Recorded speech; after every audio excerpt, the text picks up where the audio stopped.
It was part of what I was put on this earth to do.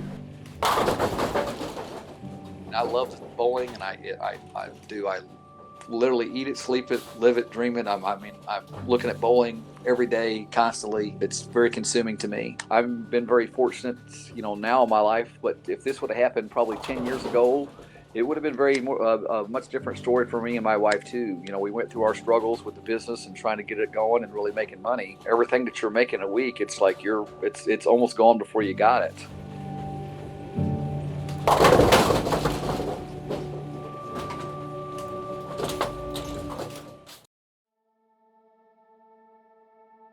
I've asked every one of these experts, what action can I take to save the most lives?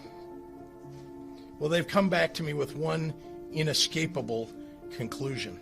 We must enact an immediate stay-at-home order for the state of Illinois. So that is the action that I'm announcing today.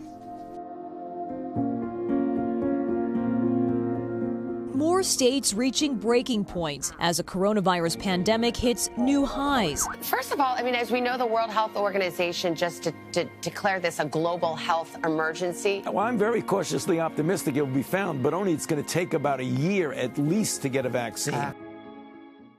There is such a question mark of whether these people will come back to bowl. For example, for one center, it took out 50% of their certified bowlers, and now they don't know whether those bowlers are coming back or not. So it's going to have a definite effect. There's no question in my mind. What the end result is, I'm not sure at this point, and I don't think anybody's sure. Introducing the American way of life on the threshold of Back into the, let's say, 50s, 60s, and 70s, bowling at that time was big because that was a sport in which you could participate in during the, let's say, from August until April. Bowling was it. You start going into the Midwest, you're going through, north of here. A lot of places where bowling was what you did. It's like once the wintertime rolls around. Bowling was so strong when I was, kind of growing up, even through the 80s going into the early 90s. I think they just kind of expected it because it was doing so well that it was just going to continue doing that. It kind of got lost in the shuffle. The traditional league bowling was starting to disappear. The bowling centers now, their bottom line was hit because of the decline of it.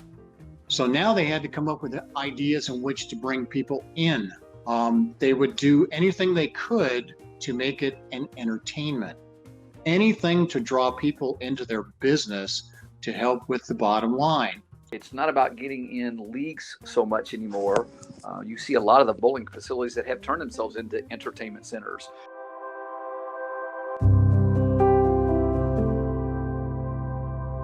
I've always loved the game of bowling. My father taught me how to bowl.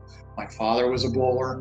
I'm one of those odd individuals that can walk into a bowling center and not bowl and just sit and watch and enjoy the sound of the ball hitting the pins. I'm just that type of guy. It's not about just doing what you can to save yourself. It's like, what can we do as a bowling community through this in order to uplift everybody and try to help everybody to get back on track and make it more prosperous. It was already a struggle before the pandemic. Bowling is a vessel just like any other sport.